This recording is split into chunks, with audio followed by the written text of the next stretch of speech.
नमस्कार दोस्तों। आज के इस वीडियो में हम चर्चा करेंगे मीन राशि का जनवरी 2025 का संपूर्ण राशिफल।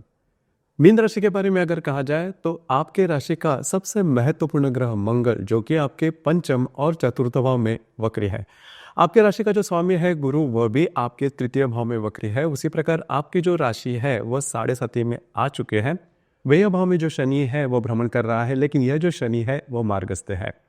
जनवरी के महीने में सभी जो ग्रह हैं उसके जो प्रभाव परिणाम है वो मीन राशि पर किस प्रकार से होंगे, आपके जीवन का ऐसा कौन सा क्षेत्र है जो कि सबसे ज्यादा प्रभावित होने वाला है, सभी के बारे में डिटेल में चर्चा इस वीडियो में हम करने वाले हैं।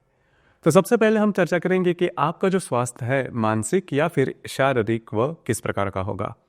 जैसे कि आपके राशि का जो स्वामी है गुरु, जो कि आपके तृतीय भाव में भ्रमण कर रहा है, वक्री है। उसी प्रकार आपके राशि में जो शुक्र है वह 31 तारीख के बाद आने वाला है। अब ये जो शुक्र है यह आपका अष्टमेश है, जो कि आपके व्यय भाव में भ्रमण कर रहा है और वहीं पर शनि भी स्थित है। कुल मिला के देखा जाए या फिर मोटे तौर पर अगर देखा जाए तो यह जो संपूर्ण महीना है इसमें आप बहुत ज़्यादा एक्टिव नजर आओगे, बहुत ही ज़्यादा। मतलब हालांकि आपकी जो राशि है वो थोड़ी सी लेजीनेस थोड़ा आप में थोड़ा ज़्यादा देखा जाता है। मतलब करेंगे, सोचेंगे, देखेंगे, ये जो बातें हैं वो आपके राशि में थोड़ी ज़्यादा देखी जाती है। लेकिन ये जो संपूर्ण महीना है, मतलब जनवरी का जो महीना है, इसमें आप बहुत ज़्यादा एक्टिव नजर आओगे।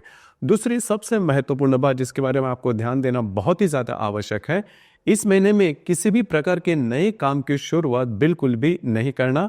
आपका जो अंदाज है वो चूक सकते हैं। मतलब आपके सामने बहुत ज़्यादा वैसे अपॉर्चुनिटी आ सकती है और रिस्क लेने की जो बात है वो बिल्कुल भी नहीं करना, क्योंकि जो अष्टमेश है शुक्र, जो कि आपके व्यय भाव में भ्रमण कर रहा है, बहुत सारी ऐसी बातें आपके सामने आ सकती है जिसके बारे में आप सोच सकते हो कि रिस्क ली जाए, लेकिन रिस्क बिल्कुल भी नहीं लेना। क्योंकि एक बात जो है, आपकी जो राशि है 7.5 में आ चुके हैं और करीबन अप्रैल से आपके राशि में ही शनि आने वाला है। तो यहाँ पर होता क्या है कि बहुत सारी ऐसी जो बातें आपके सामने आती है जिस पर आप अमल करते हो, जिसके बारे में आप रिस्क लेते हो। लेकिन अगर आप रिस्क लेते हो तो वो जो रिस्क है वो आपके लिए फेवरेबल नहीं होगी, कॉम्प्लिकेटेड हो जाएगी।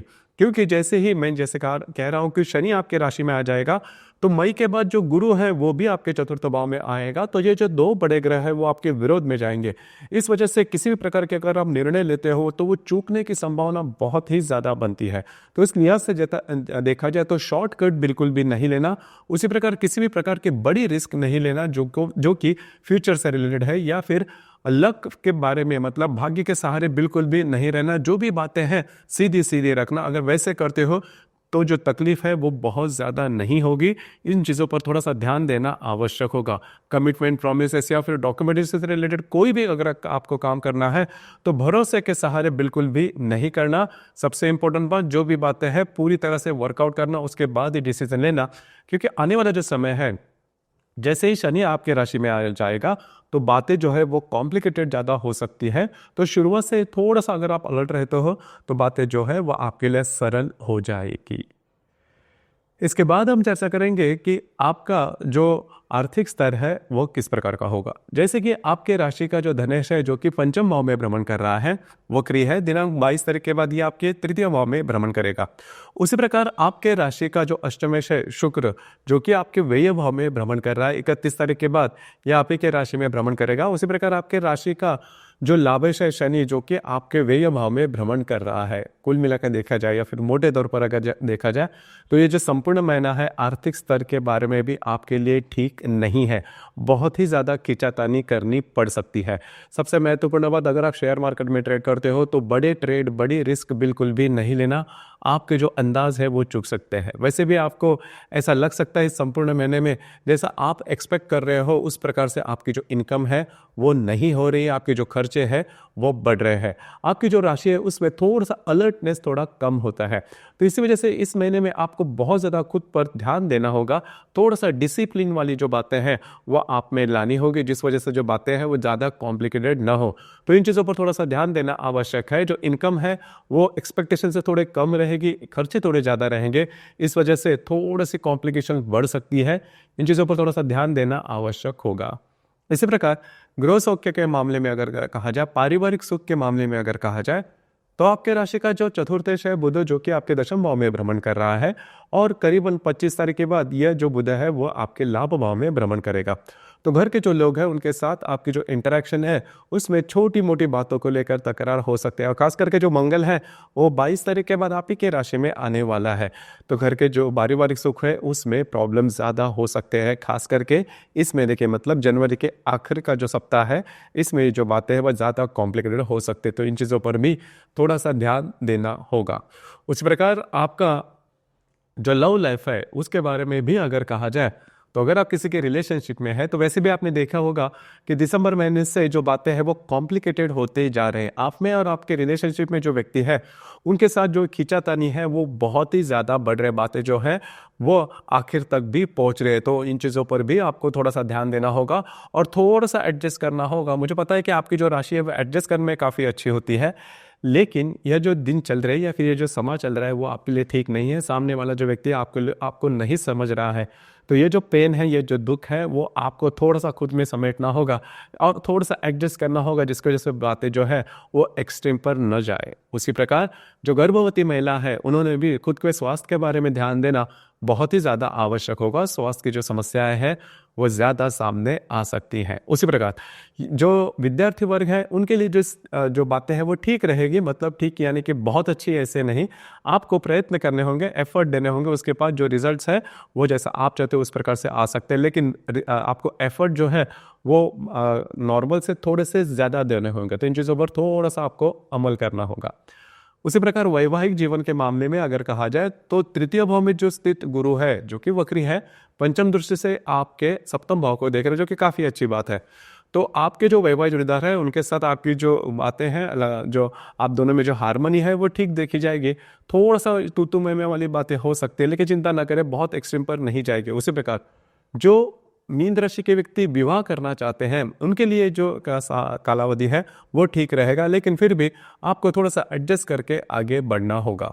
कार्य क्षेत्र के बारे में अगर कहा जाए तो करीबन आपके राशि का जो कर्मेश है गुरु, जो कि आपके राशि का स्वामी भी है, जो कि आपके तृतीय भाव में भ्रमण कर रहा है, और करीबन 5 तारीख से लेकर 25 तारीख तक का जो समय है उसमें जो बुध है वो आपके दशम भाव में भ्रमण करेगा। उसी प्रकार रवि जो ग्रह है वो भी करीबन 15 तारीख तक आपके दशम भाव में भ्रमण करेगा।